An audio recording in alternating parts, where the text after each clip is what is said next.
ভাঙড়ে বিস্ফোরণে গুরুতর জখম বালকের মৃত্যু। 17 ফেব্রুয়ারি ঘটনা। সেদিন ভাঙড়ে রাস্তা মেরামতির জন্য রাখা রাসায়নিকের ড্রামে বিস্ফোরণের ঘটনা ঘটে। বিস্ফোরণে জখম হয় 4 জন বালক।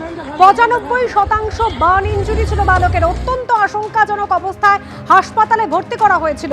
সেই বালকের মৃত্যু হলো আজ। চিকিৎসকদের চেষ্টাতেও শেষ রক্ষা হলো না। ভাঙড়ে বিস্ফোরণে গুরুতর জখম বালকের মৃত্যু হলো। 17 ফেব্রুয়ারি বিকেলে ভাঙড়ের মধ্য খড়গাছি গ্রামে থাকা রাসায়নিকের ড্রামে ভয়াবহ বিস্ফোরণ হয়। রক্তাক্ত হয় 4 জন বালক। তার মধ্যে 3 জনকে আশঙ্কাজনক অবস্থায় উদ্ধার করে এমআর ভাঙড় হাসপাতালে ভর্তি করা হয়। 2 জনকে রাখা হয় বার্ন কেবিনে এবং 95% বার্ন ইনজুরি থাকা নাবালককে বার্ন আইসিইউতে রেখে চিকিৎসা শুরু হয়। শেষ পর্যন্ত সুস্থ হয়ে বাড়ি ফেরা হলো না তার। আজ ভোর 5:55 নাগাদ মৃত্যু হয় 9 বছরের সেই বালকের। নদিয়ার কালীগঞ্জে উপনির্বাচনের রেজাল্ট বেরোনোর দিন, সেদিন বিজয় উল্লাস থেকে একেবারে বোমা ছোড়া হয়েছিল। মৃত্যু হয়েছিল ফুটফুটে তামান্না খাতুনের। তার মা কি জানিয়েছেন এই ঘটনার পর শোনাব। এই গাফিলতিতেই তো সাধারণ মানুষের জীবন যাচ্ছে, সাধারণ ছোট্ট ছোট্ট বাচ্চাদের জীবন যাচ্ছে। এখনো যদি এত সাধারণ ছোট ছোট বাচ্চাদের জীবন যাচ্ছে, তারপরেও যদি মুখ্যমন্ত্রী যদি এখন পর্যন্ত ঘুম না ভাঙে, উনি যদি ওনার গদি নিয়েই ব্যস্ত থাকেন, তাহলে আমাদের মতো এই সাধারণ পাবলিকরা কি করবে, কোথায় দাঁড়াবে? প্রশাসনকে, মুখ্যমন্ত্রীকে বলবো আরো সতর্কভাবে কাজ করতে, ওদিকে খেয়াল রাখতে, যাতে বাচ্চাদের এই ক্ষতিগুলো না হয়। বাচ্চাদের এই ক্ষতি কি করে দেবে? টাকা ছাড়া উনি কি জীবন ফিরে দিতে পারবেন? ওই যে বাচ্চাটা মৃত্যু হয়েছে, ওই বাচ্চাটার জীবন কি উনি ফিরিয়ে দিতে পারবেন না। তাই ওনাকে ওনার আইন সতর্কভাবে কেয়ার করে কাজ করা উচিত ছিল। আপলোড না হওয়া ভোটারদের জমা দেওয়া নথি হস্তান্তরের নির্দেশ। ইআরওদের কাছে জমা পড়া এবং আপলোড না হওয়া সেই সমস্ত নথি এবার হস্তান্তরের নির্দেশ। 14 ফেব্রুয়ারির মধ্যে জমা পড়া যে সমস্ত নথি ছিল সেই নথি হস্তান্তরের নির্দেশ দিল এবার সুপ্রিম কোর্ট। সরাসরি চলে যাব, আমাদের প্রতিনিধি সৌভিক মজুমদার রয়েছেন আমাদের সঙ্গে। সৌভিক, একেবারে আগামীকালের মধ্যে যে সমস্ত নথি আপলোড করা হয়নি সেই সমস্ত নথি হস্তান্তরের নির্দেশ। দেখো, আজকে আবারও জাতীয় নির্বাচন কমিশনের তরফ থেকে সুপ্রিম কোর্টের মাননীয় প্রধান বিচারপতি দৃষ্টি আকর্ষণ করা হয় এবং তারা কয়েকটি বিষয়ে সুপ্রিম কোর্টের কাছ থেকে ক্ল্যারিফিকেশন চান এবং সেই ক্ল্যারিফিকেশনের সময়ই সুপ্রিম কোর্টের তরফ থেকে নতুন দুটি নির্দেশ দেওয়া হয়েছে বা নির্দেশ, সেটাকে কিন্তু অ্যামেন্ড করা হয়েছে বলা যায়।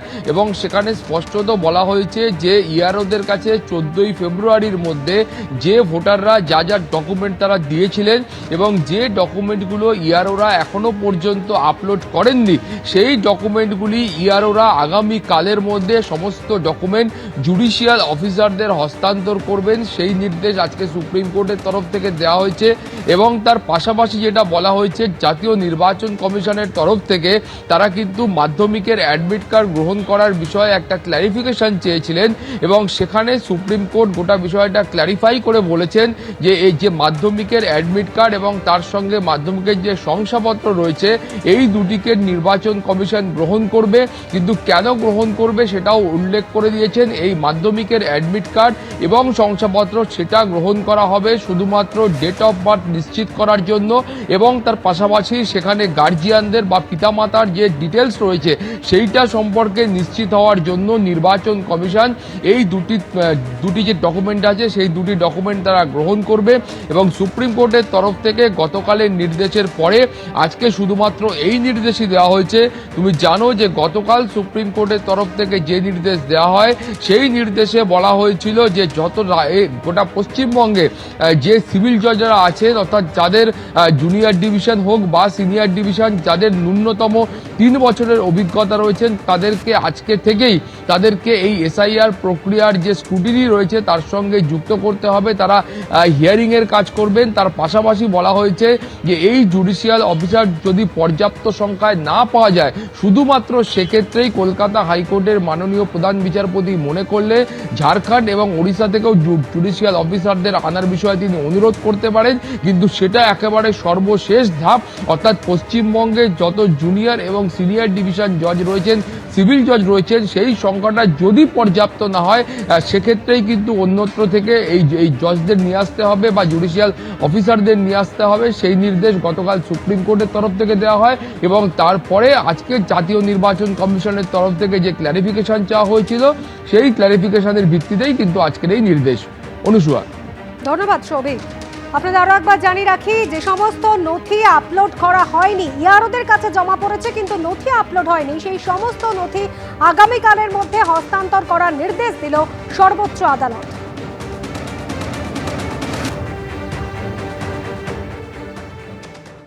এবিপি আনন্দ, এগিয়ে থাকে, এগিয়ে রাখে।